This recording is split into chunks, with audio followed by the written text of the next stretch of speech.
Welcome to Raging Bullets, a DC Comics fan podcast. Special New York Comic Con report, episode 1.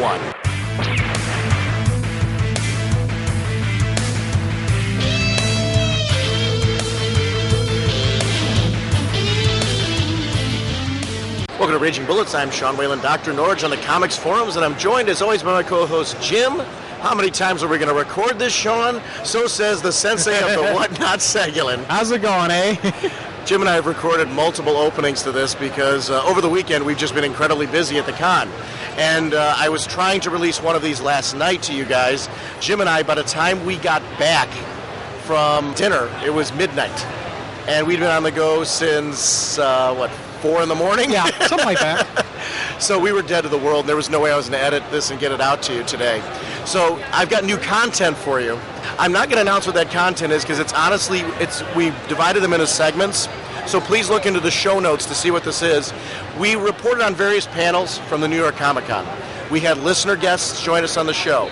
So over the next few days, I'm going to be releasing a couple of episodes, and then we're going to continue that into next week of stuff from the New York Comic Con.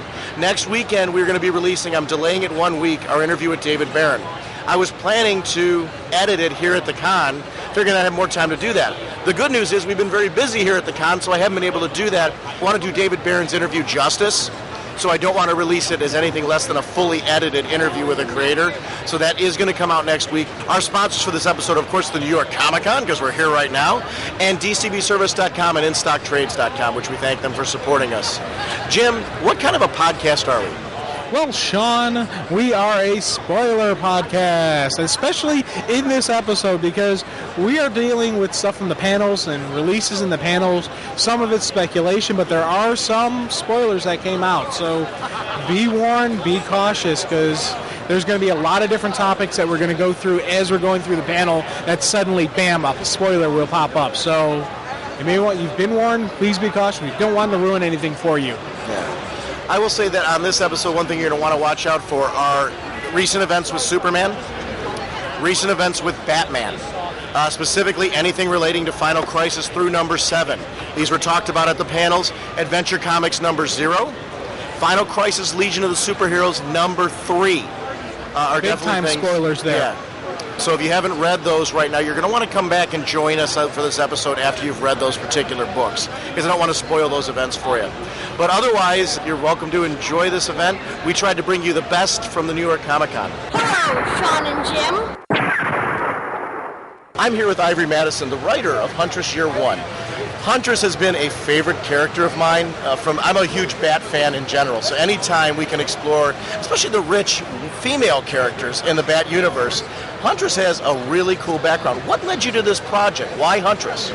Well, I live in Gotham in my head and have been obsessed with Batman since I was 6. And I'm really not capable, I hope I'm capable, but I don't think I am of writing things that don't have Batman in them and don't take place in Gotham. So what actually happened was I pitched DC, well, first I wrote a Batman one-shot, and they liked it, they bought it, and they asked me, what else?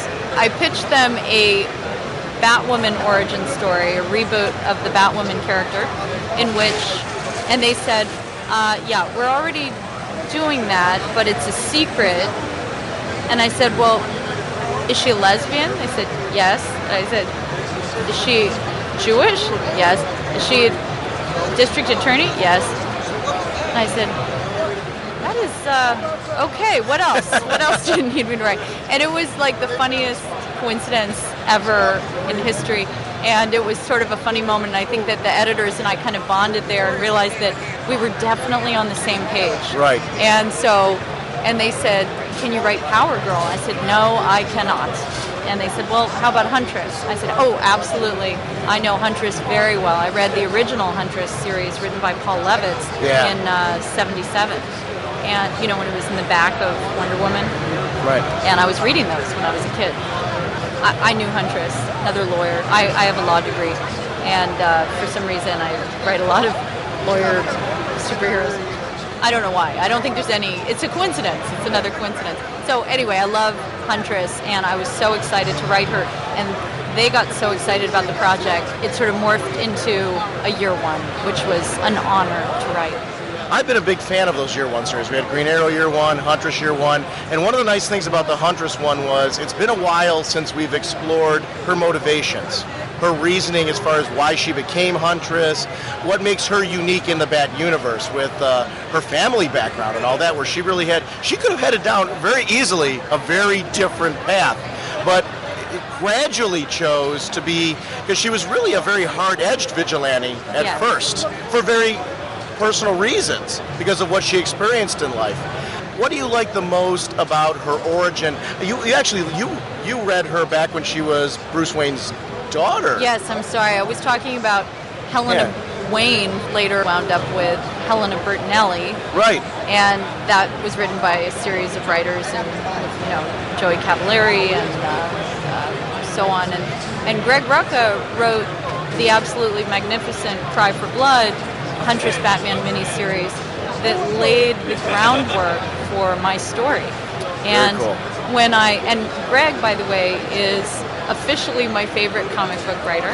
And reading his Batman a few years ago had a huge impact on me and actually got me really on that path of I must write like this. And we wound up having the same editor, Joan Hilty, at DC, and she would say, yes, the influence is quite evident, and not just in the writing, but also apparently my personality. So Greg is one of my comic book heroes, and it was important to me that I show him the respect of paying extremely close attention to the story he had laid out in Cry for Blood and trying to maintain as much of it as possible and build on it.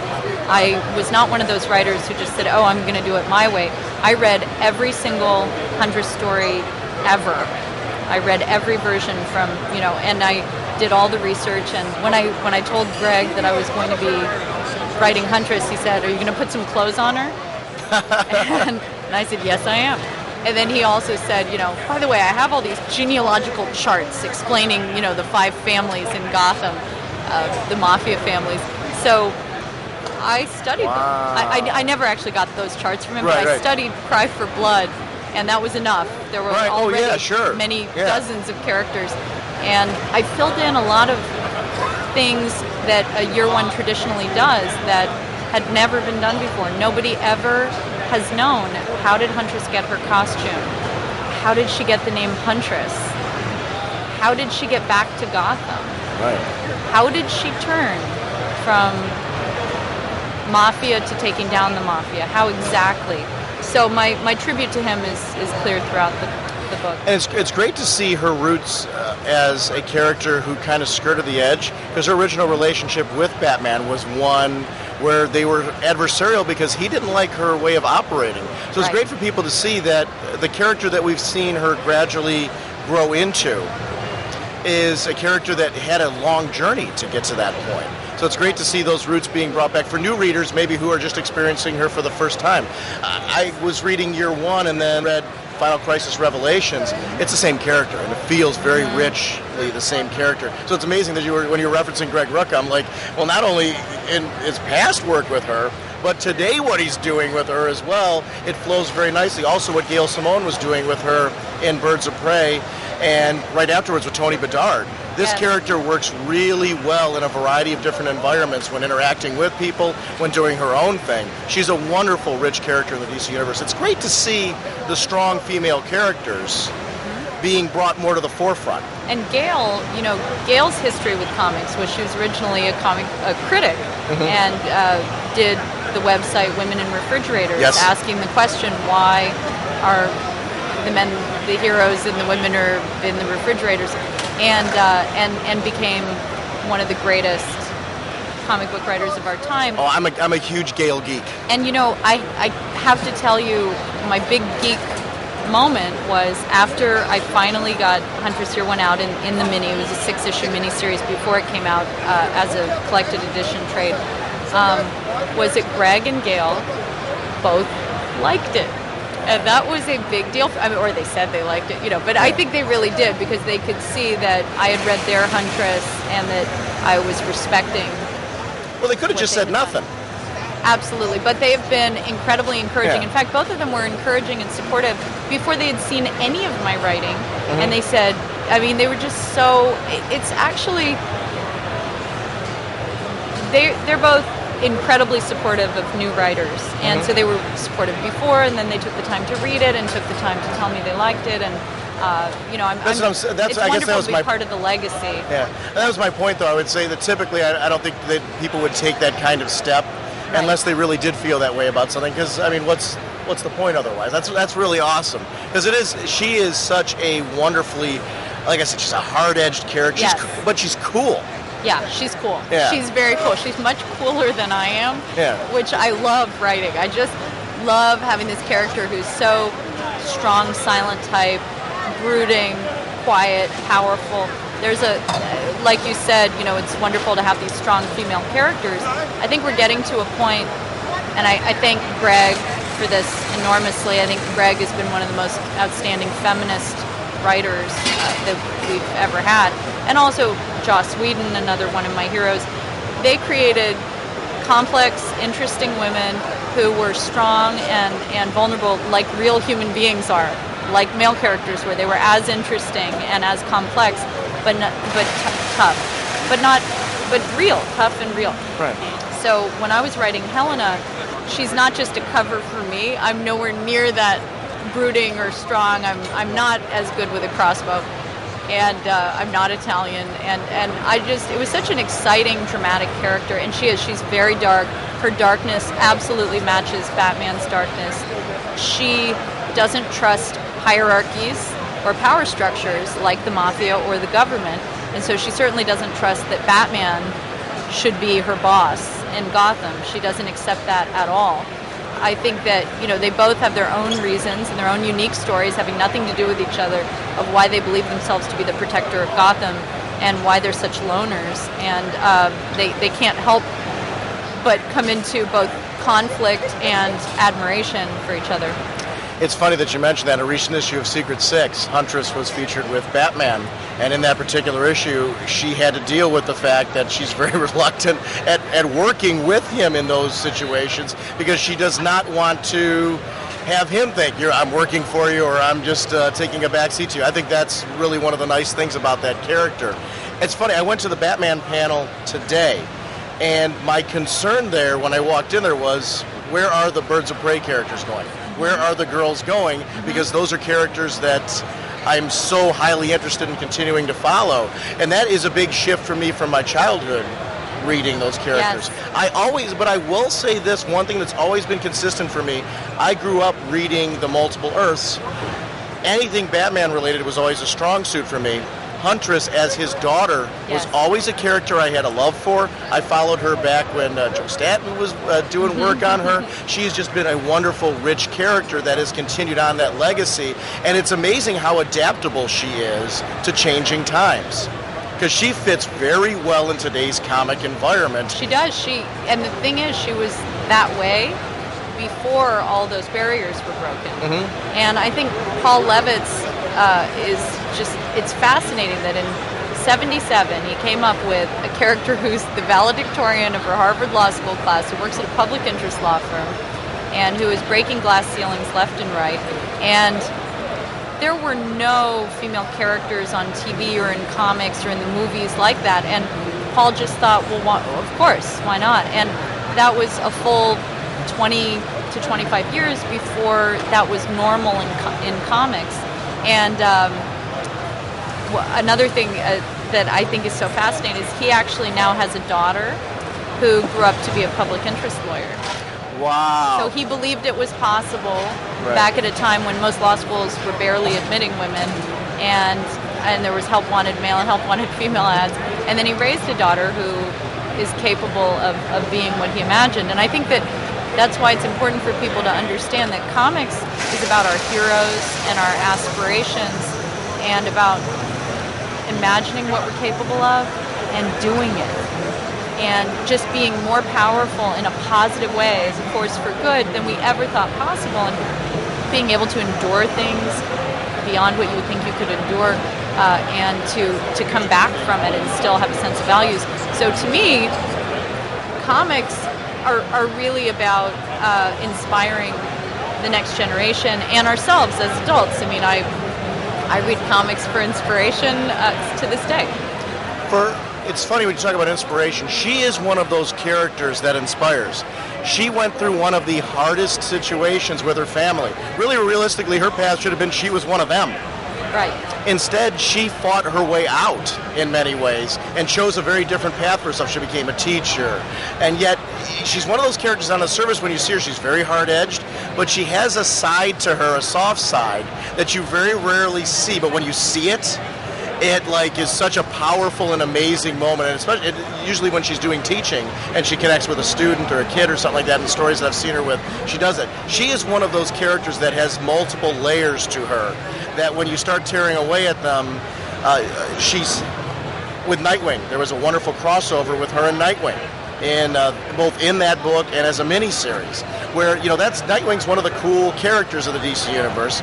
She hung with him and was equally as cool. I remember reading the miniseries and saying to myself, really this could just be a series. Let's just keep going with this because these two characters work together. She's such an exciting character. She has chemistry with anybody that you put her with because she's such a I don't know. She doesn't want the attention, but she winds up being the center of attention.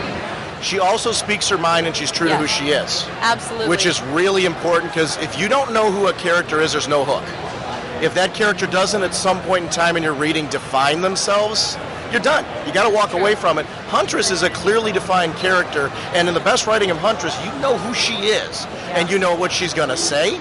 Yeah. She may surprise you sometimes in the sense that, what she gathers from somebody else's conversation, where she'll bend herself, and she's doing that, though. And that's what's great about her.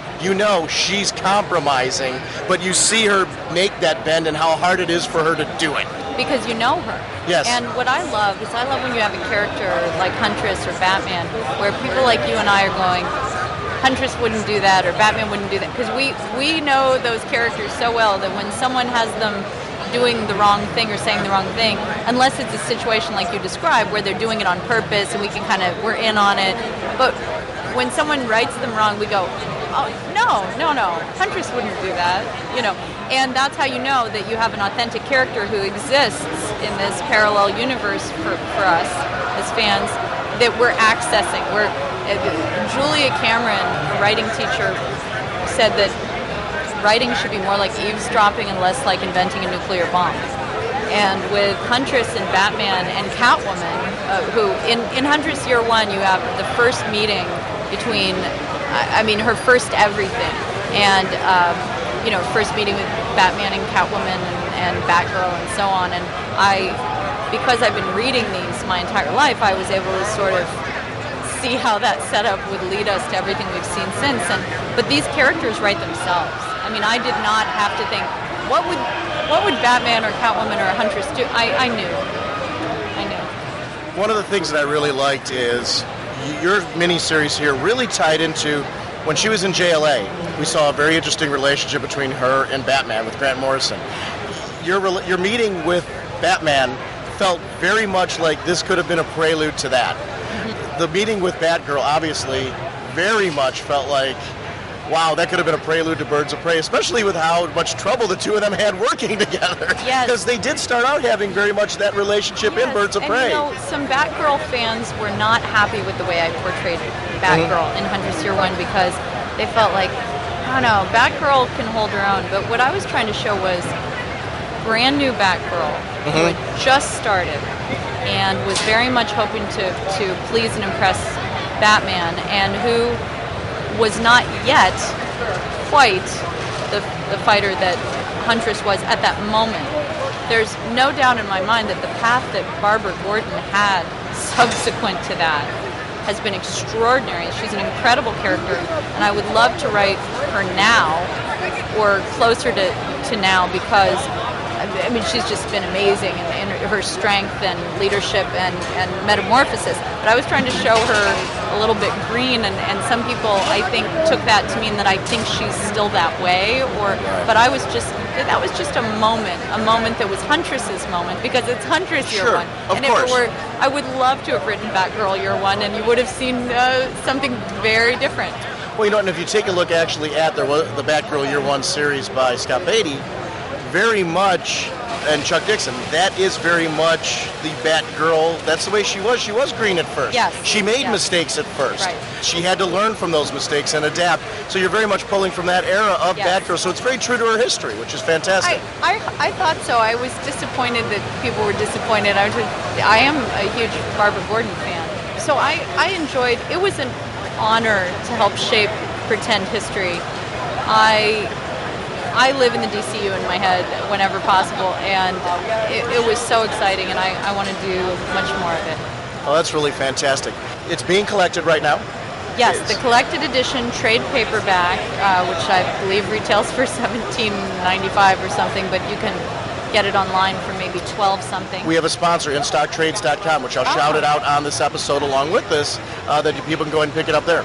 Fantastic. Yeah, so they can get it at a discount. They usually do a 35% off discount on the trade, so it'll be a chance for, if you did not pick this up, you got to do yourself a favor and pick it up. It's a great, great series. And actually, they can hear from you exactly why. I appreciate the amount of research that you did to make sure you were nailing the character for a variety of fans, depending on what their exposure is. Because I read Huntress wherever she's at, but somebody might be a Birds of Prey reader. Somebody might have only seen her in an appearance in Nightwing, or in Batman, or JLA, whatever their exposure is to her. I really appreciated that you took a look at her rich history and brought that into this, because I felt it was very consistent. That's why when you were mentioning the Batgirl thing, well, no, if you read Batgirl Year One, I agree with you. That research for me, it was very apparent in the work, which is why I was so ready to jump with things right at that point. Thank you. And there's other stuff in Huntress Year One, like it's her first falling in love, her first heartbreak, and you see some of the self-protective choices she had to make early on that led her to be such a loner. I love the story. I'm really hoping that, well, Trina Robbins, we all know who Trina Robbins is, a comic book legend and also a comic book historian of feminism in comics and women in comics. And Trina said she thought this was the most feminist writing ever to come out of DC Comics, and that was an honor for me because Trina was one of my heroes, and I took a class from her years ago when I was imagining that someday I might get to write something in the Bat universe. And I think it's important that we have these strong female characters, like you said. Also, I'm just really hoping that the fans will let DC know they want more of this, not necessarily from me, but that they want more intelligent stories about strong female superheroes that are inspiring and that make conscious choices to be good. I think one of the nice things about these Year One stories are they're a jumping on point for everyone. Like if they're just learning about her now, you can jump out of these stories, get her background, and really start journeying with her. Because really from the beginning to the end of this series, you are at the end, you've taken a major journey with this character. You know who she is. You can go from that to any book. You understand her MO, her reason for being, why she continues to do what she does. And it's very easy to then plop into her status quo in another book right now, which, obviously she's going to be featured very prominently spinning out of Revelations in the Bat universe. And she's one of those characters that I appreciate immensely that you did this, because I knew her origin. I had read her origin way back when, but the updated origin, making it more today, taking into account all the changes in the DC universe was for me something I immediately connected with, because you kept to the roots, which too often when I see origins, if they veer off of that, you start to lose the character and what makes them special. I'm never against re-explaining or reimagining those origins as long as the core is in place, and you really grabbed the core, and I appreciate that. So thank you. All right. Is there anything else you want to shout out about Huntress at this point? Or well, just that it was such a fan favorite that I'd really like to get the word out. I really would like to see the emails that people have sent me. I want them posting those on Amazon and on forums and the kinds of places and your retailer partner. I'd like to see that out there so that DC sees that, not just DC, but visibility for Huntress.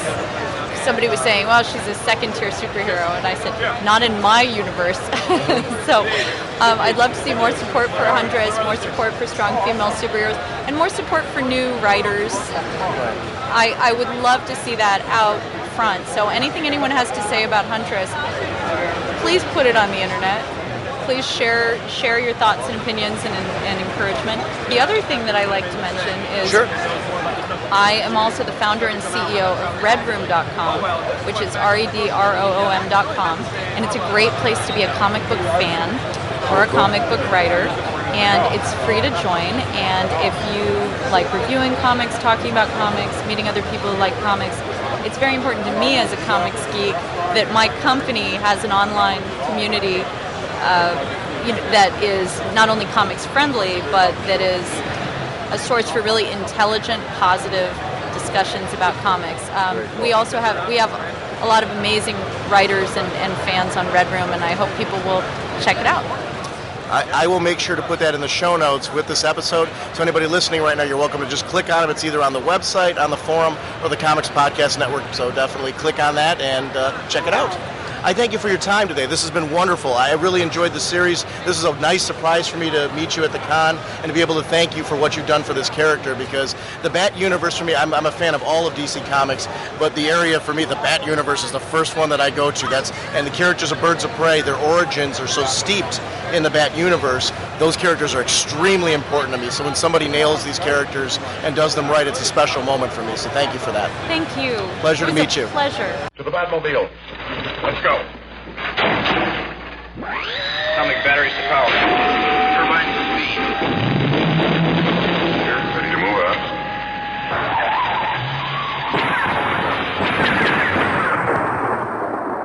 up. Joining us for this special Superman segment is actually a good friend, sometimes, Ian Levenstein from Comic Timing. Actually, I wouldn't be in podcasting if it wasn't for people like Ian Levenstein. So I did make you edit a 4.5-hour show because I stayed with you that whole time. Only fair to return the favor here, Sean. Absolutely. Only fair. Well, you guys were at the Superman panel, so and I didn't get a chance, so I'm really anxious to hear some of the news out of today's Superman panel. What's going on in the Superman books? Well, actually, it was a very boring panel. Nothing exciting happened. Actually, we basically just watched paint dry the entire time. No announcements or anything. Yeah. Well, no, in all seriousness, you guys are really good reporters. I want to thank you guys for doing that. Stuff happened, and then guys were like, dude. It was cool, man. Yeah. You know, guys, I could have done this without you. All right. Well, to be serious, there were some reveals about what's going to be happening in Adventure Comics and stuff like that.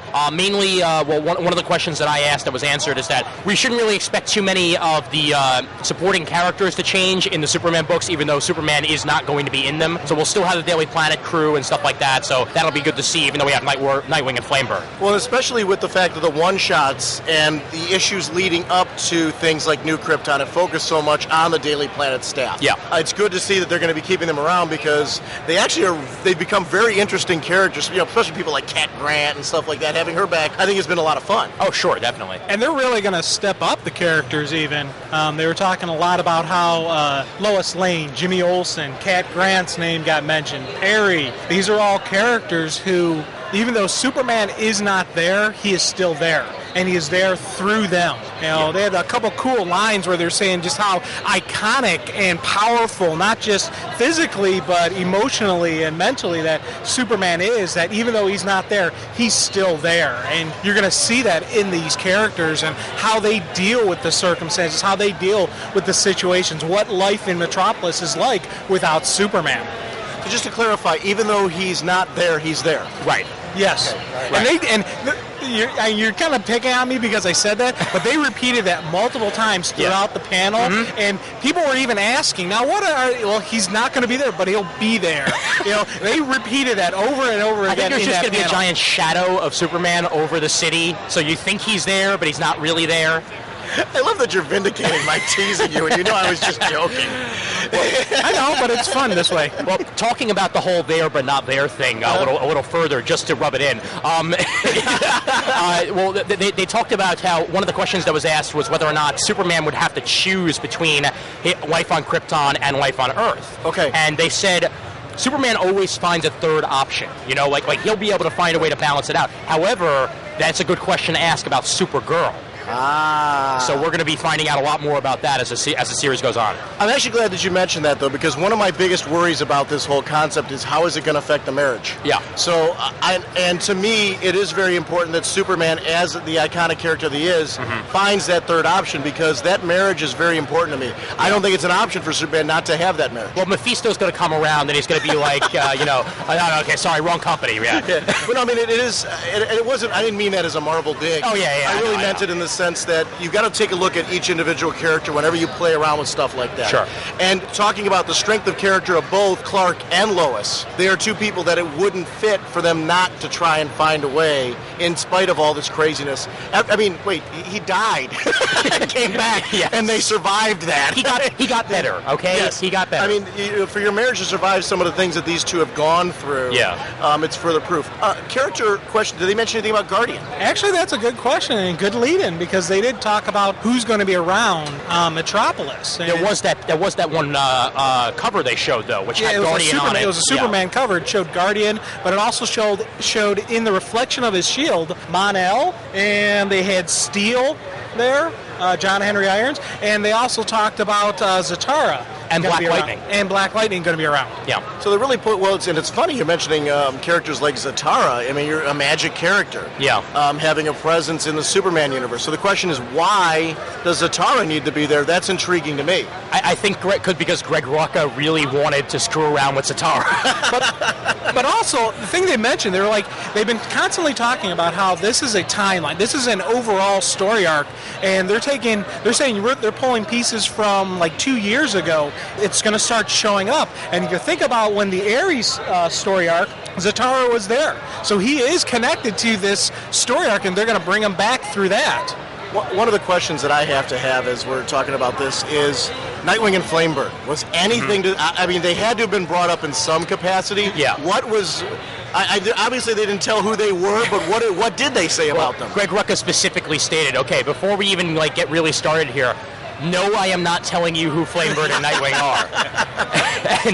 and they went into that, yeah. But they did show a really cool cover of Action Comics that shows Ursa with flaming costumes of Nightwing and Flamebird underneath her feet. And they said flat out, you will learn who they are. We're not going to tell you, but you will learn who it is, and it's kind of cool. Yeah. I think what's going to be really interesting is that, and one of the things that Greg Rucka also stated, and a bunch of other people on the panel stated, is that although these characters obviously aren't going to be around forever, because eventually it's going to become a Superman book again, they want to flesh them out as much as possible. Like they want you to really not be missing Superman, even though he's not in the book, and that's what they need to do with Nightwing and Flamebird. Well, really important is bringing back characters like Steel, right, Guardian. While you're working with these newer characters like Nightwing and Flamebird, you really are pulling, his Daily Planet staff. Yeah. You're pulling in supporting characters that longtime Superman fans feel are just as iconic. And no, I mean, Death of Superman is where Steel first was introduced. Yeah. Mon-El, you can't get a richer history with Superman than Mon-El. Of course. He's been there. Yeah. So, I mean, they're definitely bringing in characters that are going to, that have a strong relationship. To me, the most curious thing is Mon-El, how? Yeah. Well, I guess we'll find out. Well, they even said that he's kind of like the ticking time bomb. Because he's got a definite little timeline where he can only be out of the Phantom Zone for so long. Because of the lead poisoning and whatnot. So they said that's going to be an interesting story arc with Mon-El. And we're going to find out. I mean, talking about people who got out of the Phantom Zone, we're going to find out just what it is that actually scares Zod. Wow! Because there's something in the Phantom Zone that actually Zod is afraid of. Yeah, because they said that, if you think about back to the Last Son of Krypton story arc, when he was talking to Clark, he's like, there are things, more terrifying, in the Phantom Zone than me. So you're going to see, this is Zod, who's never been afraid of anything. He's lost, 2 fights in his life, one to Brainiac, one to Superman, and he's afraid of something. So you're going to see what this is. Yeah. Could we potentially then see a story arc within this world? Because we've seen already with Zod that he is a part of the Kryptonians. Yes. He's with them right now. He's their general.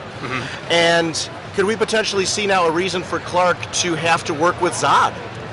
It's certainly possible because this thing that scares Zod is that if Clark's staying with them, is there going to be a motivation for these two to work together? It would be interesting if they had to, Yeah, because they said, like, Zod is going to be one of, if not the main character in World of New Krypton story.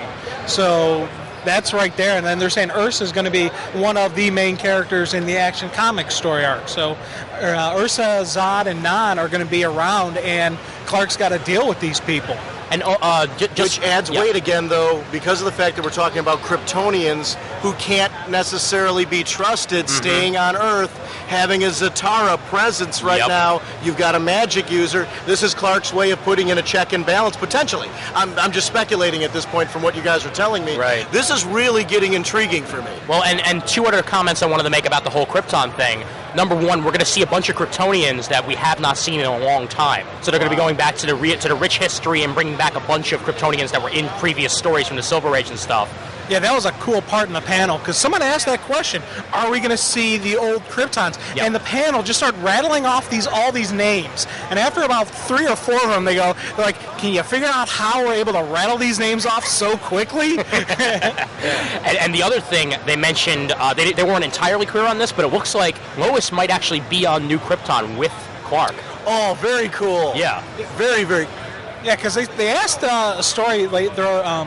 They said, is Clark going to find like a love interest or something like that on New Krypton? And their first reaction was, he's married. And then later on, they're like, yes. And that's all they said. So is Lois going to be there? Who knows? And they also said how there's going to be a very clear explanation as to where Clark Kent is during this whole year. So my personal guess is he's going to be a reporter on New Krypton investigating that would be awesome. What's going on. Daily Planet liaisons or something like that. However, my theory is that he just got locked in the bathroom for a couple months.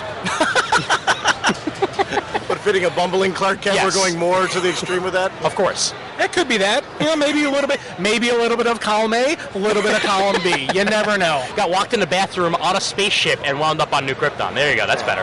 Yeah. I'm a lot more intrigued to know that it could be villain-driven why Clark is making the decisions he is to stay with the Kryptonians for now. This creepy thing from the Phantom Zone, if it is a major player, is it driving Superman to say, my responsibility is here, we need to make sure this doesn't get out. As the son of Jor-El, as the son of the creator of the Phantom Zone, do I need to stay here to make sure that thing's... It also explains why Mon-El maybe can't necessarily go back in right now. Oh, yeah. Is what in there, what's keeping him out. Yeah. Well, I'm curious to see how they cure Mon-El and how he's out of there for so long. Yeah. Well, it sounds like though they're not for the ticking time bomb things. It sounds like they're not curing him. Okay. They're prolonging. Okay. Yeah, maybe I don't know. Just from what you guys are saying with the ticking time bomb. Sure. That's what I kind of took it as, maybe a little delay in the poisoning or something like that. But I don't know. And they also talked a little bit about Chris Kent, which was kind of interesting because people kept asking, and they didn't give us too much information. They just said, they kind of gave the vague con answers, so they didn't say yes, we're going to see, but they did mention that Zod is looking for his son, and they're like, will we see Chris Kent again? They're like, we'll see. It'll be like Harrison Ford, how he says in every movie, give me back my son. So it sounds like it was a really interesting panel. It's funny when they first announced that Superman was going to be in space. My first thought was like how it could negatively impact his relationship with Lois, and that probably was, for me as a fan, my biggest worry. Yeah. Other than that, if there's a story-driven reason to do this, and to hear that it could be so Phantom Zone-driven, the intrigue of a potential forced team-up between Zod and Clark, where they have to learn to coexist, and both of them would have motivations to coexist. Yeah. Could be incredibly interesting because we've seen how well that's worked between Sinestro and Hal Jordan, for example, where Hal clearly doesn't trust Sinestro, but there's times where he has to listen to him. Oh, of course. Because there are things that Sinestro's saying that are clearly interesting and clearly true. Well, that's what makes a great villain. A villain that still has smarts, has the intellect to actually say some things where you got to be like, crap, you're right. Right. And that's totally happening here. But speaking of Green Lanterns, they also talked a little bit about Black Lanterns. A lot of talk of Black Lanterns. Really? Who is... Wait, guys, before we jump into Black Lanterns, Who was at the panel? Well, actually, Jim's got the full list, so why don't we turn to him for that? Okay, we had Sattler, of course, Jeff Johns was there, Rucka, Robinson, Jamal Eigel, Sterling Gates, and Idelson. And Eddie Barros. Oh, sorry. Yeah, Eddie Barros came in once the panel had already started. Previously the Titans artist, but now the artist on Action. On Action, yes. Yeah. So yeah, they were all there, and that's why we were able to get some information on Supergirl as well. That the Linda Lang character has not gone away. We're still gonna hear more about her dual identity, which is good to hear also. And a bunch of like small stuff also. And we'll also still get some more interaction between Supergirl and the other teen superheroes, other heroes. So they're implying that she's not going to stay on New Krypton forever. Yeah, she's going to come back to Earth and be on Earth. Maybe a dual life, maybe living a little, like maybe living her summers on New Krypton and then coming down or something like that, It sounds like, though, if they're not doing that, it sounds like the possibility in that they're pulling some people off of New Krypton to stay on Earth in Clark's stead. Right.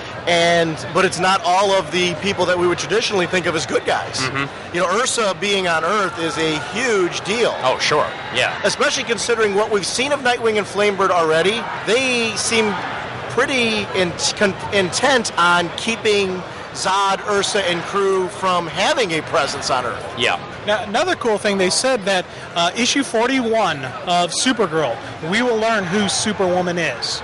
So they of course didn't say anything or didn't give any implications about who it could be. Implications? Thank you. Okay. Yeah, you know what I meant to say.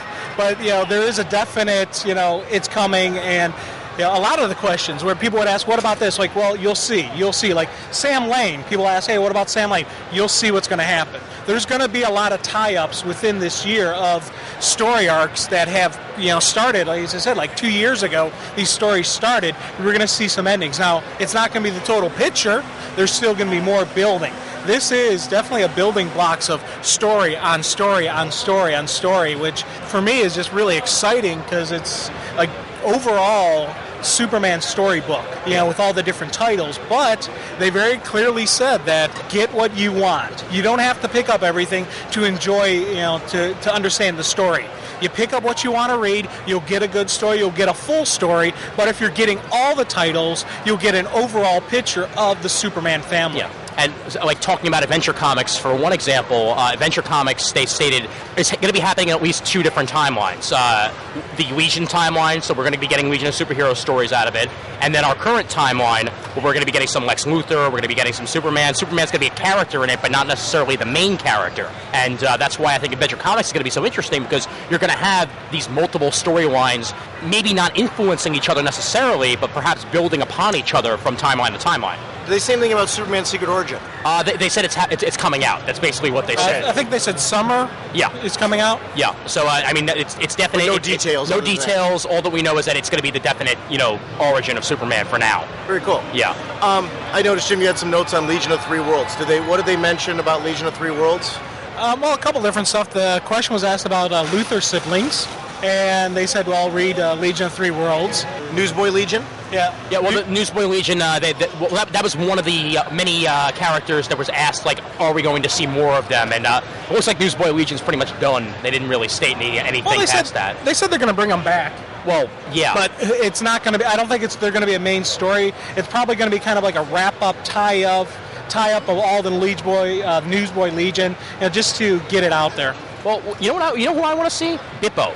Where is he? Yeah, that's a character that really Superman's best friend or Superman's sidekick guy. Whatever, yeah, because he was prevalent in the 90s, and we really haven't seen him since about maybe 2001. And he was a great character. Sure, I really enjoyed him. Yeah, like the reaction he had when Superman died. Right, exactly. Yeah, he was the ship worker that just happened to basically fall in love with the idea of Superman and grew to know him over time. One of my favorite issues in recent times is the Crypto issue, that single one-shot issue where we got to really see Crypto step up and play. Did they mention Crypto at all? Anything going on with Crypto?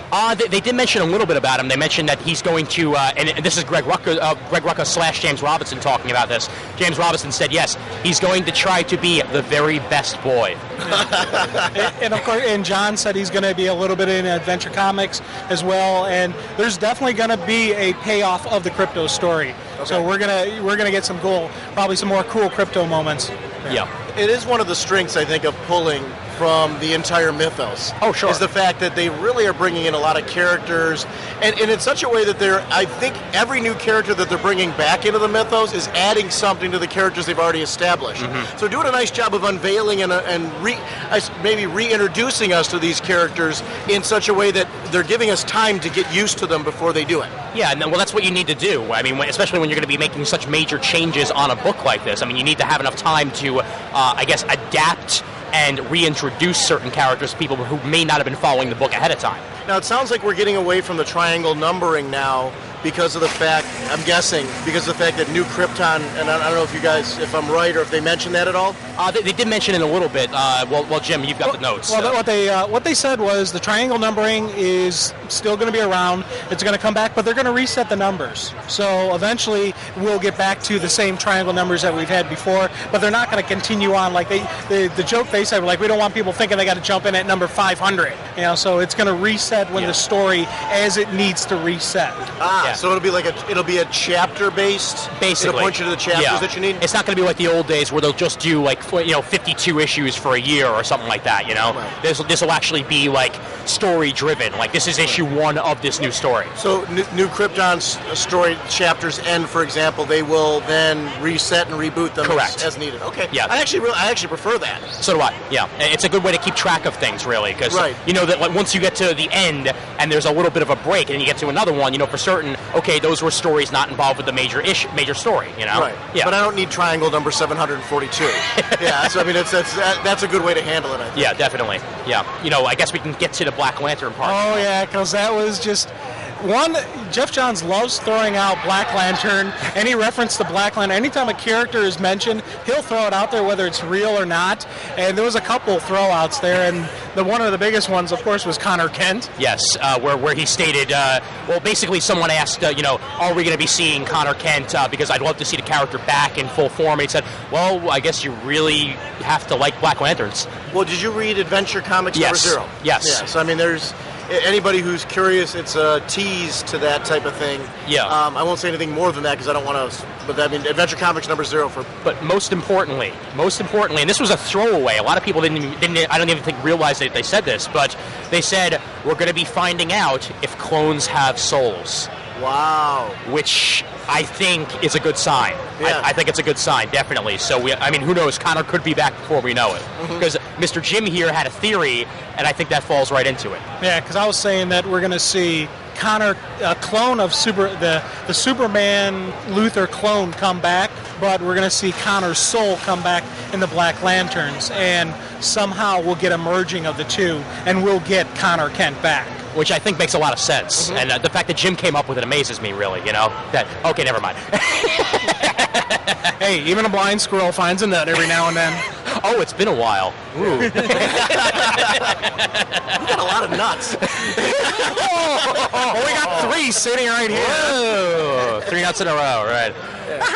And I'm trying to think if that was really it. The one mention of with the Black Lantern about they're asking about Kara's dad. Yeah. And they said they didn't flat out say Black Lantern, but they did kind of were joking around it. But they did say there will be repercussions, with the death of her father. Yeah. Well, obviously with the mother, we've already seen tidbits like that. But continued repercussions. Yeah. Yes. But it would almost be, if the Black Lanterns are going to affect the entire DCU, it would almost be like a missed opportunity to not have Dad come back and have to have her address that. Oh, sure. Because to me, Ziggo and I were talking about this a little earlier. Do you guys feel that the Black Lanterns are going to be coherent?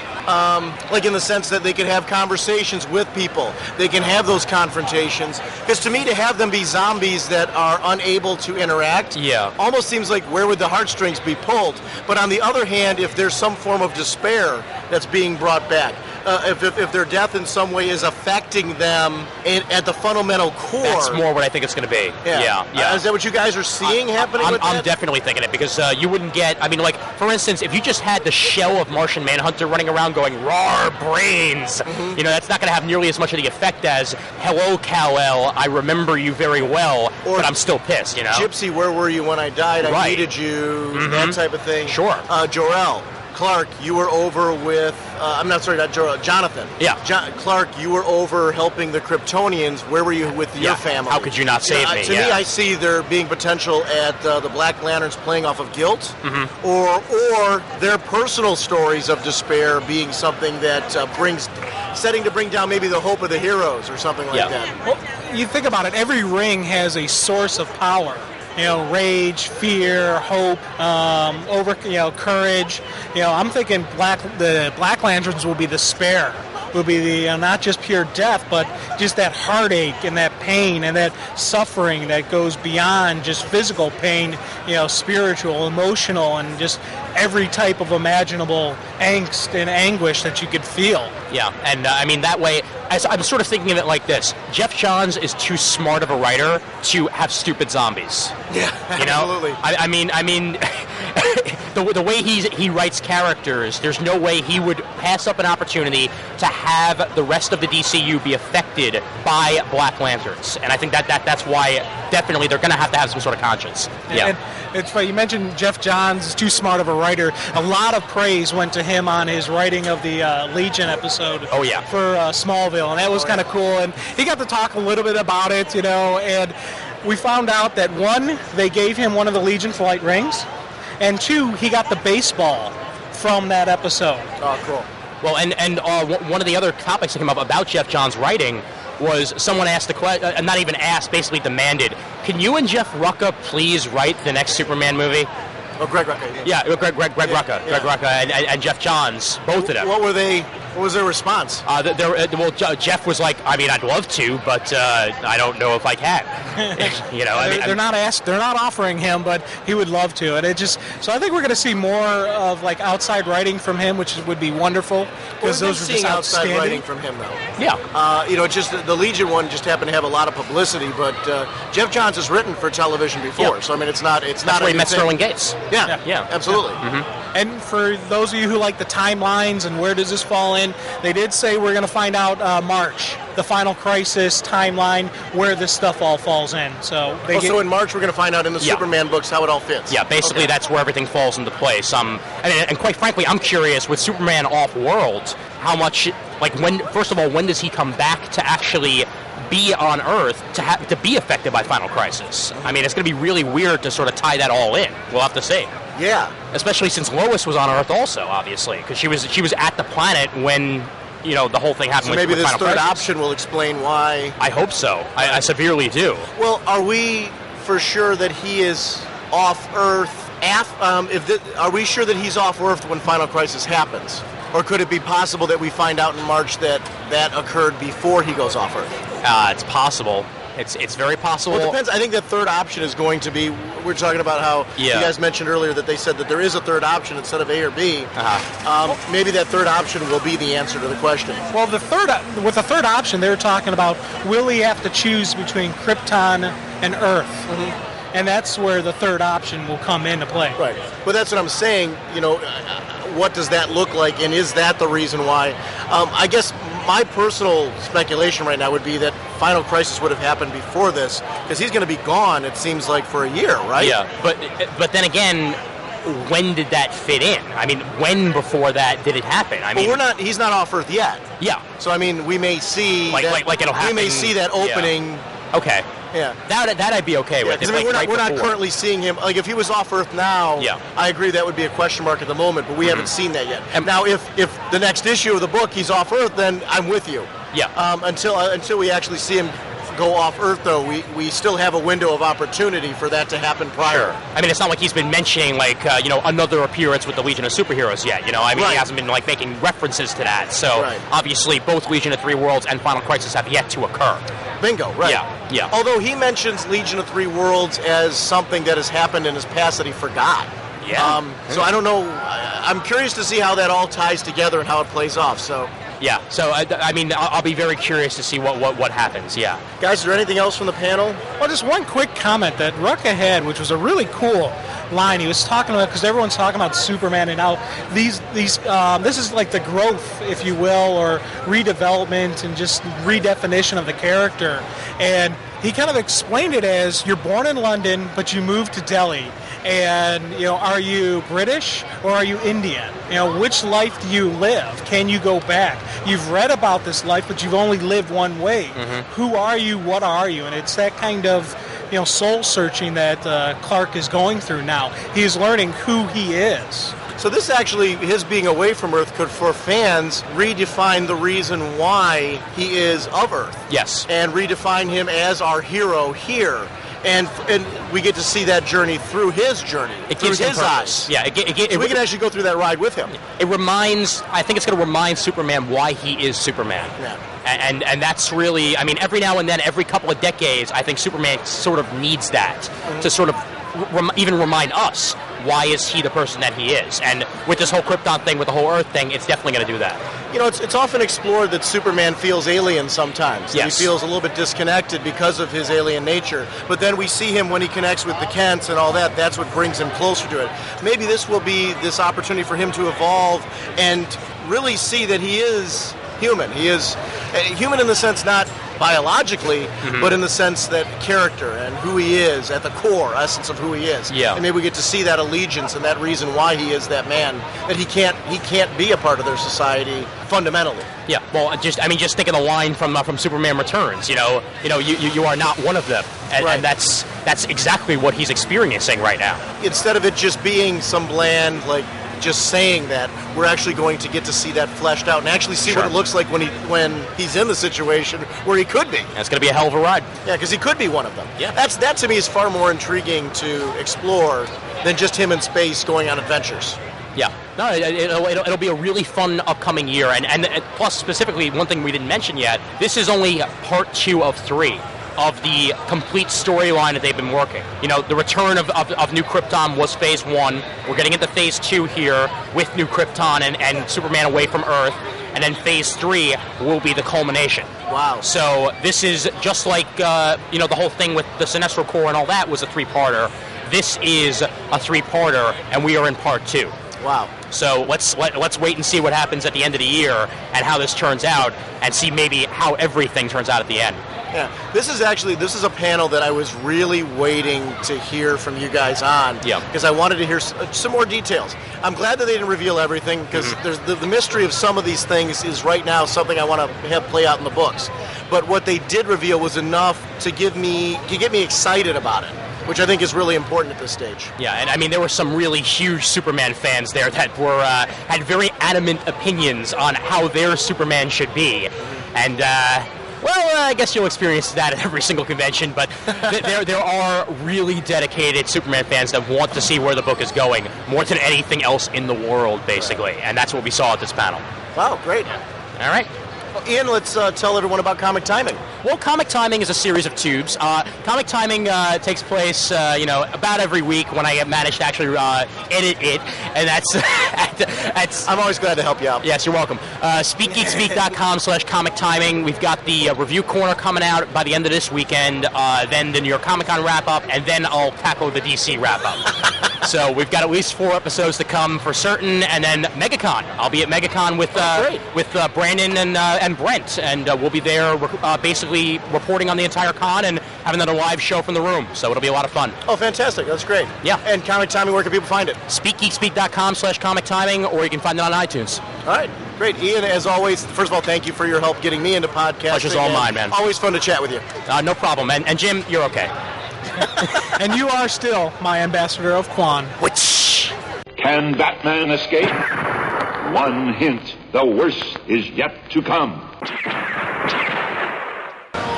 Okay, and and we're back. And here, why don't you just introduce yourself? Hi, I'm Anthony. I'm a relatively new listener to Raging Bullets, and I'm a huge fan. And I'm very happy to be at the New York Con. Yeah, so you having fun here at the New York? Having a great time. I haven't gotten to see any panels yet. Just been wandering around. It's pretty overwhelming how much stuff is here. So. I know, and we said this earlier in this show, and I got to keep saying just how there is an excitement in the air here. This is a really cool, really fun con, and of course, as we're talking, Sean just happens to walk up now. Oh, I'm in your seat, I think. He's in mine. Dude, when I sat down, you just asked me a question. So you asked me how the Batman panel was. I just came back from the Batman Battle of Cowl Panel. 8 new books in June. Now, I should clarify, not new books, but change in creative teams. They played it like the Family Feud game. They put up 8 numbers, like you would see in Family Feud. They had the audience break up into families, and they, had people with strikes and everything like that. Oh, cool. In fairness, some of the people in the audience may be the dumbest people in the world. Nobody guessed Batman. Nobody guessed Detective Comics. They said, what 8 Batman titles will be published in June? Oh, wow. They were ready to pull their hair out at this point. We already know Outsiders is being written by Peter Tomasi. Right. So, they had some gimmies there. But obviously, Batman is going to be written by Grant Morrison. They have not named the artist yet.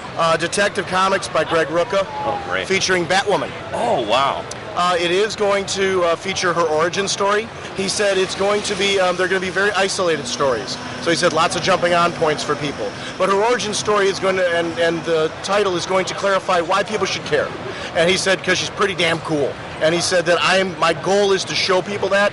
There are going to be people from Gotham Central that are going to be appearing in this book, because he said, if I'm going to be writing in the Batman universe, I love those people. There's no way I'm not pulling them in. So Maggie Sawyer was brought up. She's going to be coming back in for sure. Renee Montoya, too? Nothing was said about Renee Montoya at the time, but they did mention in one of the previous panels Renee Montoya will be appearing in June.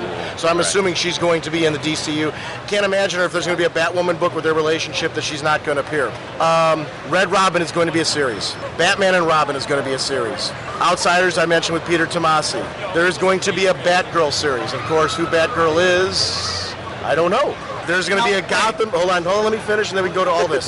There's going to be a Gotham City Sirens series, which features Harley Quinn and the Bad Girls of Gotham. There's going to be a Batman Streets of Gotham series, which is going to feature, kind of a more look at the people of Gotham and the surroundings of Gotham. Those are the 8 Batman series that are going to be kicking off in June out of Battle for the Cowl. So that's what the Batman universe is going to look like for the foreseeable future. The question was asked, Bruce Wayne, when are we going to see him again? And it was funny. I actually really appreciated Ian Sattler on this, because he said, we're telling a story here and you want to know the answer now. Exactly. That doesn't make any sense. And he said, every panel we've had, you people are asking this, he said, we've given you tidbits. You know he's not dead, but you don't know the whys, the wheres. And he said, we're gonna tell you that. Greg Rucka chimed in on that as well. He said, we're gonna tell you that. Enjoy the ride. He said, that is going to be over the next year. That's what it's all about. He said, he said, if you're gonna do what we're doing with him, not only are you gonna follow him, you gotta know what's going on in Gotham and how they're addressing that. He said that's what Battle for the Cowl is all about. That's what these books afterwards are going to be all about, is the fact that life has to go on in Gotham and we have to deal with and address that. And cool creative teams. Fabian Nicieza was not at the panel, but I did ask the question, is Fabian Nicieza going to be involved with the Bat books? They said that he jumped in on Robin for us at a time where we really needed to get somebody fast. They said his work in the Bat universe has been invaluable. He stepped up to the plate. They said that he has a big role in the Bat universe after this. So he's sweet. Peter Tomasi, obviously, with Outsiders, which is going to be a big part of this whole thing. Greg Rucka is going to be a part of it. They had a guy named Grundy wants to know what the Joker be doing, and it sounded like they're keeping the Joker away for right now, but they are going to be doing stuff with the Joker. Dan DiDio actually had to pop in during the Family Feud because it was so awfully going wrong because nobody was guessing the books. It was great. We did have people guess Red Robin and Batman and Robin because of the previous teaser images that were shown in the DC Nation. But I was like ready to bang my head against the wall, and some of them like, how did you not guess Batman and Detective and Outsiders? Peter Tomasi was sitting right there. So it was crazy. Owlman is who he is and his situation is going to be starting to be addressed right from the one-shot that's coming out. There's going to be the one-shot and the issue 15 of Outsiders same month. So those are all going to be together, and that will begin to address who this Owlman is and why. He said Alfred is going to be a prominent player in that book. He said out of R.I.P. with what happened to Bruce and what happened to himself, obviously, he's going to be very upset. Right. And we're going to see his military background coming into play. We're going to see a lot of the reasons why he has been Bruce's trusted ally. He said we're not going to see him serving drinks. Right. But he said that this is going to be a chance for us to tell some stories with Alfred that we haven't been able to explore. So we're going to see that side of Alfred that we've been seeing. So that's going to be really cool. So it's, and when they say harsher Alfred, they weren't saying, like it's all of a sudden going to be, the Punisher Alfred. But they're saying, out of this whole thing, Bruce is not there. So Alfred now needs to, is going to be doing something else that fits his role and his character. So it'll be interesting to see him. So these characters are not disappearing or vanishing. Commissioner Gordon, because of what's going on in Battle for the Cowl, there's going to be a period where the citizenship is going to be so upset because of how crazy Gotham's got it. There's going to be a gang war between Two-Face and Penguin. They realize Batman's not around. They're gathering small-time thugs. They're building gangs. They're going to want to take advantage of this situation. Commissioner Gordon's city's going to hell in a handbasket. People are going to be calling for his resignation. He has to decide whether or not he has to bring in the National Guard because of how bad the situation got. And amidst all this, we've got Dick Grayson, Jason Todd, and Tim Drake all battling for the Cowl, whether it's physical battles or philosophical battles. Dick Grayson feels that starts off, as they tease, he's going to start off feeling that no one should replace Batman, no one can fill his shoes, so why should they try? But as the series goes on, the question's going to come up with what his symbol is meant and with what's happening in Gotham because he's no longer there. Can that role be left open? And is Dick Grayson going to have to make a change in that decision because of that? Tim Drake, on the other hand, has the philosophy that Batman needs to be replaced immediately, if not sooner, and that symbol needs to be in place. They didn't mention what Jason Todd's role in that's all going to be. Interesting, though, Hush, it seems like Hush is not going to be, because of what we've seen with him in Detective most recently, it sounds like we're not going to see him till June. I was assuming he was going to be in the midst of the battle, but it sounds like the perspective of the Battle for the Cowl is going to be the three, so to speak, Robins from the past battling for the Cowl, not Hush's involvement in that whole thing. So, interesting little twist. But all the series are spinning out of the end results of what's coming from that. Very cool stuff. So it was a great panel. It was one that what were you guys talking about before I got here?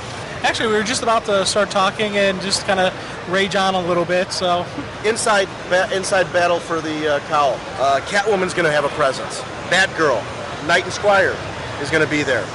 Ragman, Black Canary, Wildcat.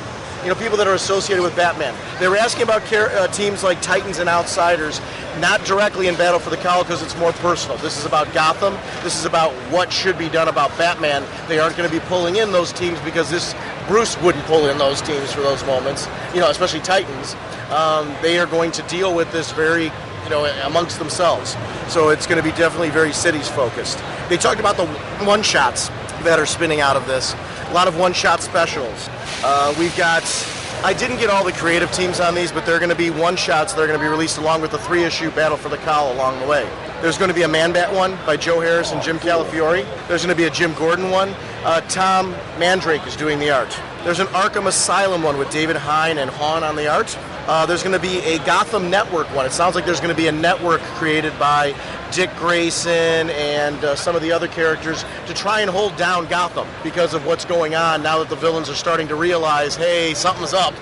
So they're going to try to bring in a lot of, that's where Black Canary and Wildcat, it sounds like some of these characters are coming in because of the need to bring them in. Batman Battle for the Cowl Underground with it's Don Kramer on the art and Fabian Nicieza doing the writing. So there's going to be a Gotham Gazette prologue and an epilogue, which take place once before and ones afterwards, bookending this series. It's basically from the perspective of the regular Joe on the street, taking a look at the Battle for the Cowl. So it'll be before the battle and after the battle, what that looks like. So it seems like this is something that's really been put together.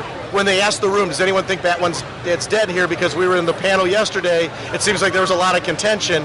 Nobody raised their hand in the room thinking he was dead. Right. So he said, thank you. Because he said, nobody's saying he is. And we've said repeatedly.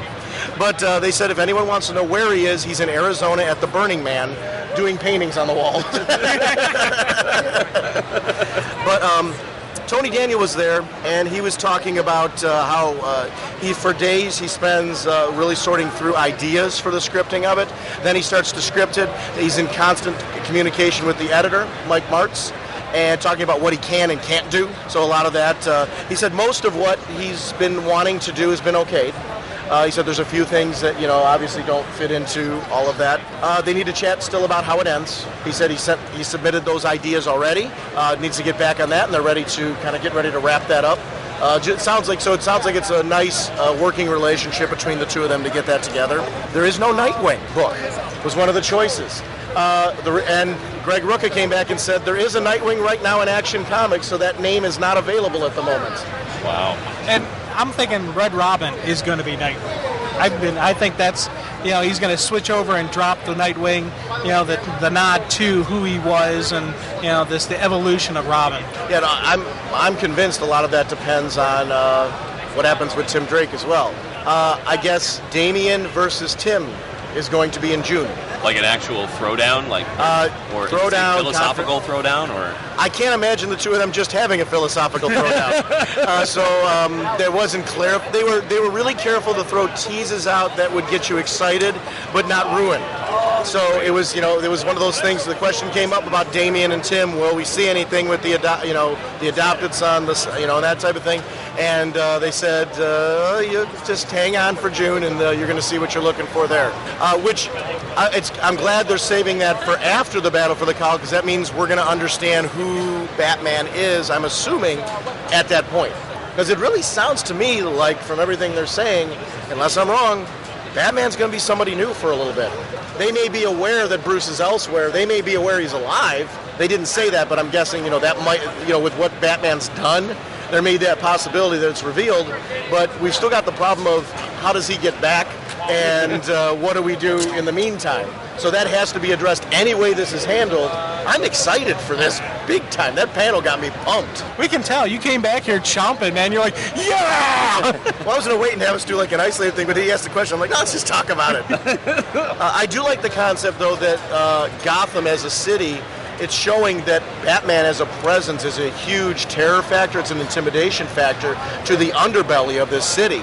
It keeps it in check. Even though there's an awful lot of crime in Gotham, how much worse it would be without Batman, and that is going to be addressed, that's something that is going to be dealt with, and we're going to see that as being a focal point of Battle for the Cowl. You know what else is going to be really, is it okay to talk about where he's at? I know this is a spoiler podcast. So, I don't know how we can't talk about the fact that Bruce is somewhere in the past. Right, that was brought up at the panel. He's in prehistory, right? When he does come back, the skill set he's going to have. I imagine living on the land, and he's going to be hunting. He's going to be doing all kinds of wacky new things that when he comes back to our world, he may be even more terrifying than he was. It's going to be really exciting. They said the battle will be explained. Somebody made mention about the coffin, and I don't know that this means it's going to be Bruce, so don't take it as this way, but they mentioned the coffin in relation to Blackest Night, so who knows? Oh, wow. But I don't know if that necessarily means that he is going to be a Black Lantern or anything like that, because he didn't actually die per se, so he wouldn't fit as being a Black Lantern. You'd have to die to be a Black Lantern. Right. So, but they said there will be a Bat Universe presence in Blackest Night. Yes, it's funny because as you're saying this, I'm thinking more and more. Oh man, yeah, because I was still holding on to the fact that Bruce would be Batman at the end of the Battle for Cowl, but I don't think he's gonna be. So I don't know what the heck's gonna happen here. This is one of those, man, what is going to happen? What's going on here? So we had the whole RIP story where it's leading, and now we're like, bam, there's even more action going on here. Dude, this unknown is kind of an excitement here. I'm looking forward to this stuff, man. Some quick questions were asked as far as Nightwing. Is it back into continuity that Nightwing chose that title as an homage to Superman? They said yes, that story has been told previously, and that is the reason why he became Nightwing. JLA will have a Batman replacement. They said it is very cool, but they said that we can't say who it is and what the deal is. Doesn't necessarily mean it is Batman. Right. But they said there will be a character that will be replacing Batman on the team.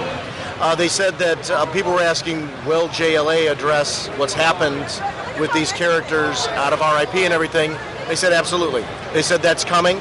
They said the current story arcs aren't reflecting it yet because they have to finish. Right. But when they will, they said we guarantee when you see the cover, you will know this is the issue that addresses it. Oh, that's exciting. Oh. So they said that, all of these books that people are saying aren't connecting, they said we're letting them tell the stories that they're currently telling well. When those books reach a logical point where they can connect to this, we will connect them so it makes sense. So everything will tie together in a nice, neat bow. Great. So that was... Icon's already a shoo-in as the Superman replacement, right? I mean, that's... Well, I don't know that Superman's getting a replacement. I don't know. Yeah. The panel from DC Nation yesterday, they implied that Superman and Wonder Woman might still be there. Okay. I don't know though. Right. So we'll have to see when those issues. I kind of don't place. want to know. I don't either. No, there was an implication. They said that Batman definitely won't be there. Right. But Superman and Wonder Woman, they didn't say they would be, but they didn't say they wouldn't. Okay. So it's a gray area. Well, I don't mind the gray area on that, though. I really kind of want to read it. But it's enough for me to know that there is going to be an issue that's addressing just those questions that we have. Deathstroke will be making an appearance in The Outsiders. Not on the team, but as an adversary. Yeah. Wow. Yeah, and it's Batgirl, actually, that's working with Dick Grayson to put together this network. So I'm assuming the Batgirl that's helping him is Cassandra Cain. So what that looks like afterwards. The Birds of Prey characters will be appearing in June in one of the books mentioned. Well, Oracle's getting a mini, right? Yeah. The Oracle mini, I think, takes place before June, though. Okay. So Oracle mini will lead into in June, and it sounds like she's going to be appearing in June. Who knows where? So... it's funny because every time we talk Oracle, I flip-flop and crisscross whether I want Barbara to come back as Batgirl, whether I want her to stay in the chair and stay as Oracle. I don't know, man. I'm torn up here because the Batgirl miniseries really got me into Cassandra Cain, and I like her as Batgirl, so I'm kind of hoping she sticks around and we get Oracle around, we get the full crew.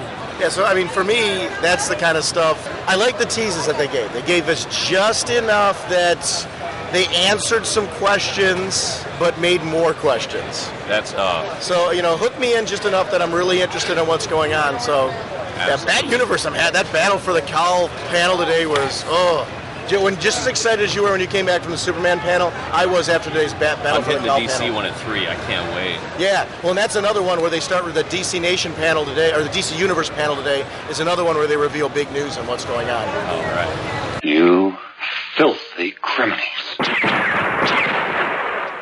It wouldn't be a New York Comic-Con without a chance to talk to our buddy Nathan. Nathan, what comics are you reading right now? What are you enjoying that's being published by DC at the moment? Anything Jeff Johns writes. And you said you got to get an autograph from him today? Yeah, I got an autograph of the Brainiac finale. Did you choose that issue for a reason? Yeah, it was probably the best comic of 2008. That would be my Raging Oscar. Very cool. For 2008. Yeah, Brainiac, that finale was awesome. That was one, I think it was a perfect issue. The only one for me, the heartstring was Pa Kent. How did you feel about Pa Kent dying at the end of that issue? Well, I was really emotional because I wasn't around long enough to see him die 12 times. Very good. Very good.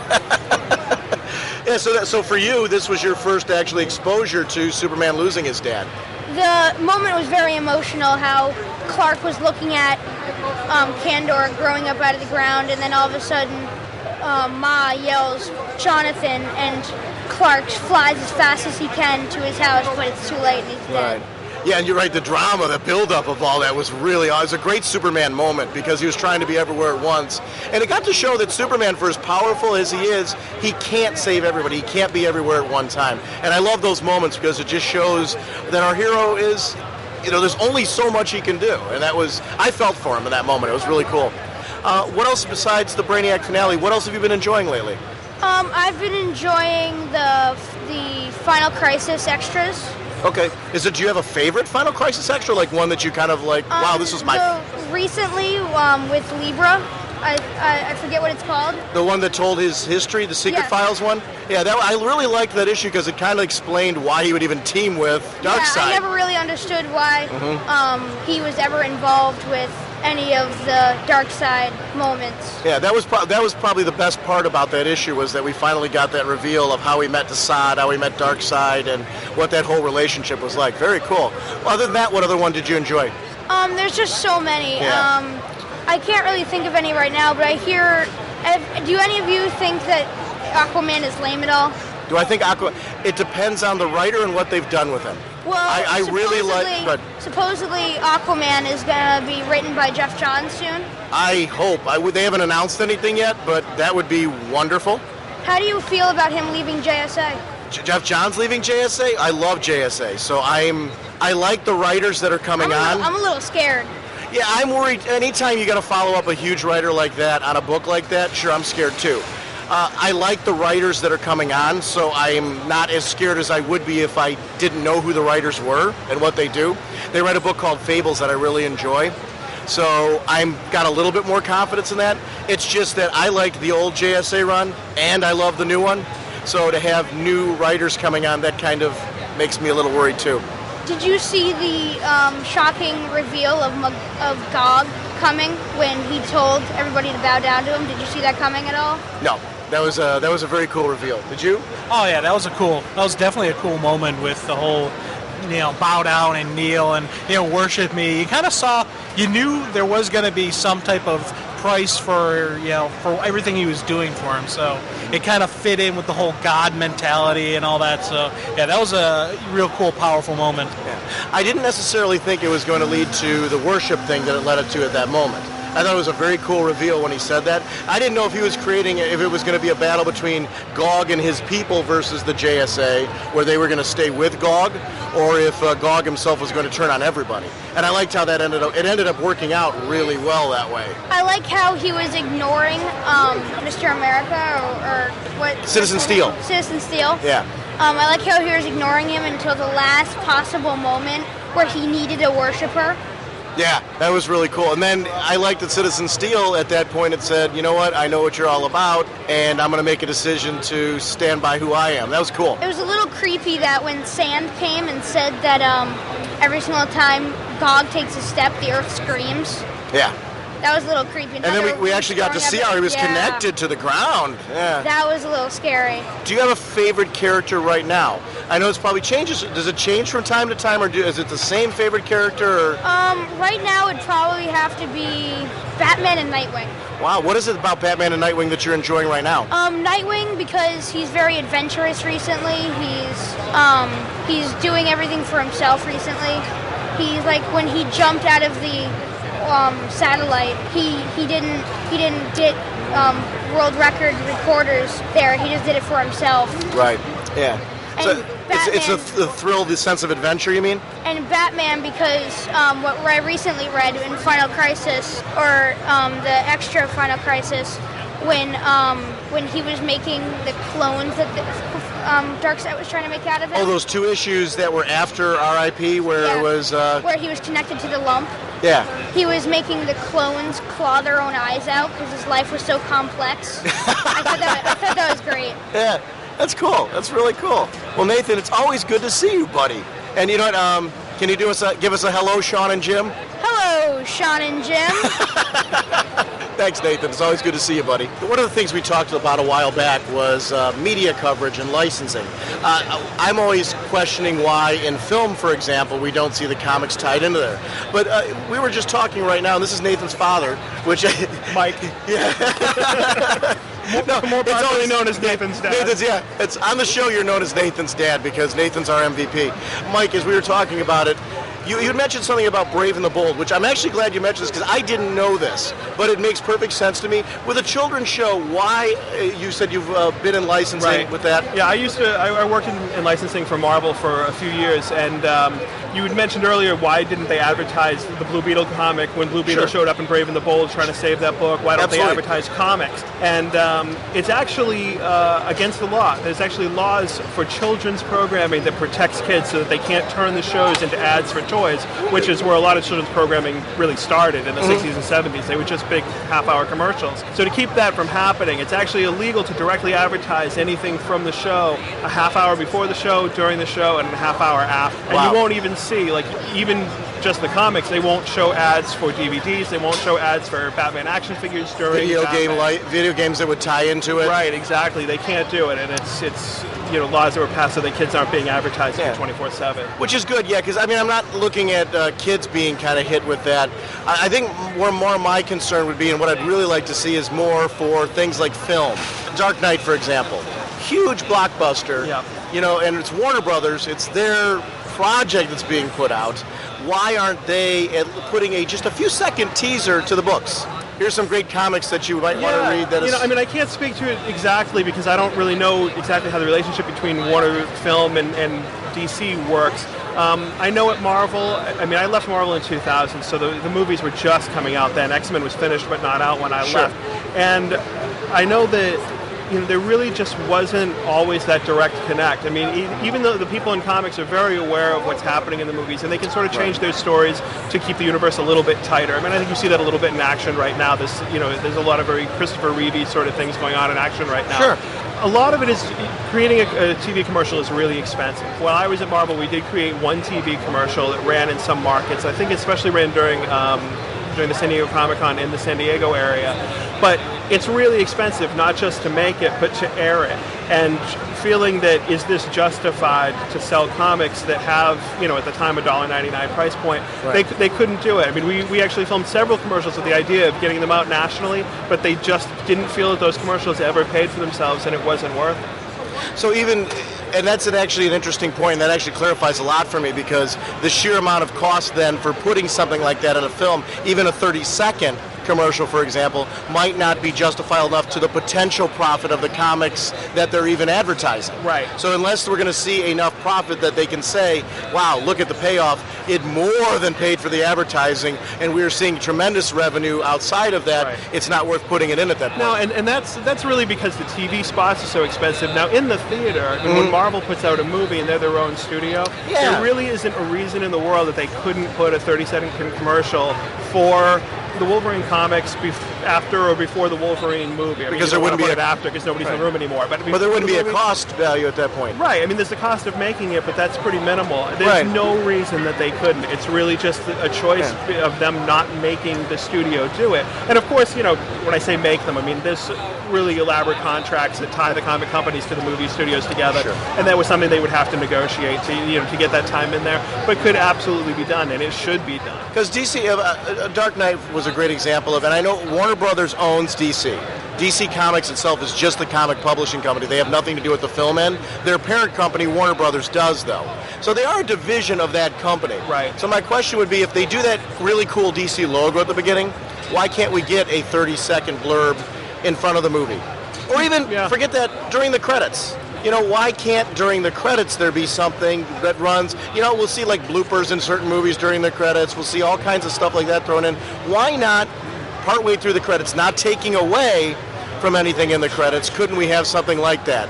You absolutely could, and I think that they should. I don't really, in my experience, there was not a lot of respect in the film end for the comics. Yeah. That might have changed because since I left, the comic movies have become really profitable. I know that when the X-Men movie was being made, Fox did not have the most faith in that being a big blockbuster franchise for them. The people that I dealt with didn't.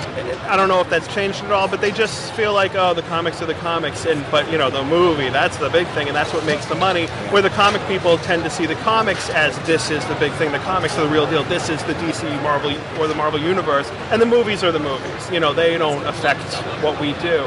And there really just isn't that great cohesion of effort to make sure that the core material, which is the comics, really gets into the hands that it could be put into.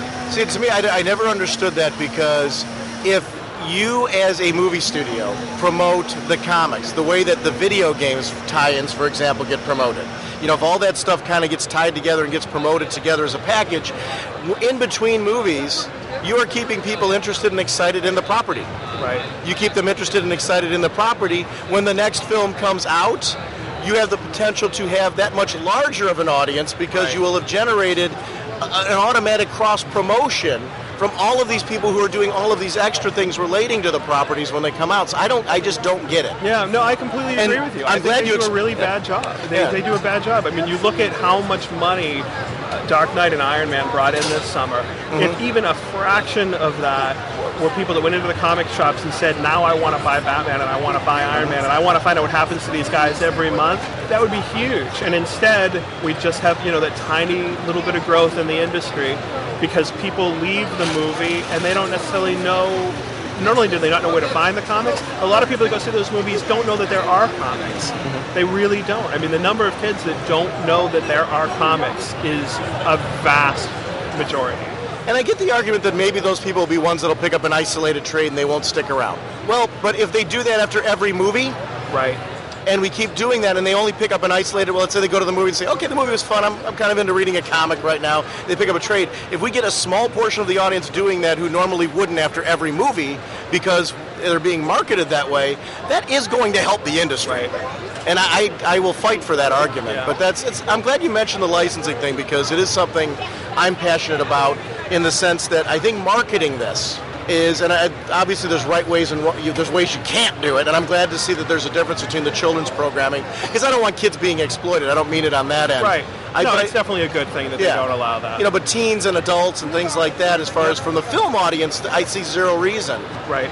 And the biggest problem is where you find comics. I mean, we're still, there's still, as great as comic shops are, and I'm not putting down the people that run comic shops, they're, most of them are fantastic, but they're few and far between, and people don't just stumble across them. Kids that really get into the movies and really might get into Brave and the Bold, they're not just going to stumble across a comic shop and start picking up comics. It's not going to happen. And they're just not available enough. They're really expensive now, and it's tough. There's just a big disconnect between the mass media and actually picking up a comic. I think just the last point. I think, though, that's why I think you should do graphic novels, because those can also be found at bookstores. Right. So I think that will then pull more of that bookstore market in for casual people who maybe aren't going to jump into comic shops. Maybe, they're only going to pick up 2 or 3 or 1 even after seeing a movie. Fine. But that's still, you're tapping into a different market base. You're tapping into the movie-going audience and kind of yanking them in at that point. And I don't think they do a great job with the graphic novels either. When you get to the end of a graphic novel, where does it say this story is going to continue in another graphic novel that comes out in 4 months? A lot of people don't go to the next one because they don't know there is a next one. Right. And you're right. They'll throw in sometimes some ones that are tied in by the same author or the same theme. Right, as an advertisement, but not as a, what you just read, these 6 issues of Batman that you just read, the next 6 issues of Batman will be out in 6 months. They don't push the idea a time frame. That even, the graphic novels, the trades have a continuity and have a continuing Come story. back and read more. Right. Right. And not every trade does. Some of them die after the first dozen issues or so. But the core titles, every issue is going to be traded, and then they're going to keep coming out. And they need to, make people understand that. We're definitely going to wrap up here because I'm looking at the time and we're all going to the Batman Battle for the Cowl Panel. Absolutely. So we'll definitely stop right here and wrap up. But thanks a lot for chatting with us. It's always good to see you guys. So. You too. Holy caffeine!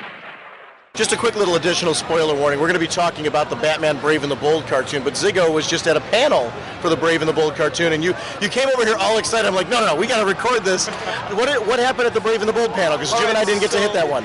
Well, what happened is that they had the creators there, and they had Phil Morris. Phil Morris, who plays Martian Manhunter. Oh, yeah. He is going to play Jonah Hex in Batman Brave and the Bold. Oh, yes. I think it's the episode they gave tonight or next week. But he said he's going to, and he did the voice of it. I think the one tonight was Batman Becomes Green Lantern, I think. Yeah. There was pictures of Batman being Green Lantern, which I'm assuming was tonight's, but I'm not 100% sure. Okay, that's... But the Jonah Hex one, ooh. Yeah. Philip Morris is not only is he play Martian Manhunter in Smallville, but he is a voice actor who's done multiple DC-related cartoons. He's a big DC fan. He was wearing a Martian Manhunter shirt today. Yeah. It's really cool. I wanted to talk to him for a bit, but he was in a rush. But I did say, hey, dude, you're doing an awesome job as Manhunter. He was a really nice guy, really great guy. Yeah. He walked through the podcast arena before, and he stopped off at a couple podcasts. We weren't able to get him at that point, but just one of the friendliest looking guys that you could see, because, at these cons, they're running around trying to get from panel to panel, and for them to stop off at any podcast to do interviews is just shows that they're trying to connect with the fans, and I think that's cool. Okay, so what I'm about to say is a spoiler for an episode that's going to air at the end of February. Okay, cool. So I think it's the last weekend in February, but it's part 1. Basically, you see Batman. He's taking down a couple criminals, and he's fighting the Red Hood. Oh, nice. However, it turns out that the person he's fighting, this episode was just premiered, it turns out that the person he's fighting, he's a guy named Owlman. And it's actually a different Earth 23, so they're showing the multiverse. Nice. But in this Earth, the villains are the good guys, and the good guys are the bad guys. Very nice. And so they had to do a crossover thing. I don't want to give everything away. No, but that's good enough. So great. It was, oh man. Now, did you actually get to see this then? That's how I know. They showed the whole episode. Oh, wow. It's a two-parter, so it had it to be continued. It was really awesome. That cartoon has been a really good cartoon. It's got a Silver Agey feel, but yet they don't go too far with that. Yeah. So it feels very today, very contemporary. Actually, Richard here, it's the first time he's seen Batman Brave and the Bold, so what do you think about that? Come here. Yeah. Was it enough to make you, Richard, want to watch more episodes, or? Oh, yeah, definitely. It was a good look at what Batman was back then, and, it was just great. Did you not watch it previously because you were uninterested, or was it just one of those things you didn't even know it was on? Or it was a mix of not having time and not being interested. Okay. But after seeing this and listening to all the one-liners and all the funny references and stuff, it just won me over. Yeah, that's very, very cool. So actually, that shows the strength of panels, where you're showing actual preview material of the actual product. You're going to get people hooked in. I love they did it with a two-parter, though. I'm jealous now, though. I want to see this multiverse one. I know, man. Nice tease. Yeah, but you saw it now. I'm awesome. Yeah, can't argue with that. So thanks a lot, guys, for the update on that panel. No problem. Our next episode, I'm hoping to put another one out tomorrow. We'll see what that looks like. It all depends on if we're able to edit it here, because otherwise we're going to be on a plane and I can't get it out from a plane. So I'm kind of stuck there. But that's my goal, is to get a second episode out tomorrow on Sunday to you. If not, I'll get it out on Monday. So definitely check the forum and the websites to see if I'm able to get that out to you. But I want to thank everybody for their patience this weekend. We have had an absolute blast here at the New York Comic Con. Jim, I think this may be my favorite New York Comic Con I've been at. It just seems everything's flowing better. It's a wonderful, fun con. We've had lots of action on the table with people stopping by to visit us. And there's definitely even a vibe, a fire, if you will, in the air, in the atmosphere here. This has just been a high energy con. A lot of, and just not only from the people who have the tables, the different booths and whatnot. This has just been an absolutely wonderful time. I want to thank Vince B. from 11 O'Clock Comics, Wood, Donnie Salvo from Reality Wasted, just for stopping by, and any of the listeners and friends of the show that have stopped by. It's been really a fun con. Bye!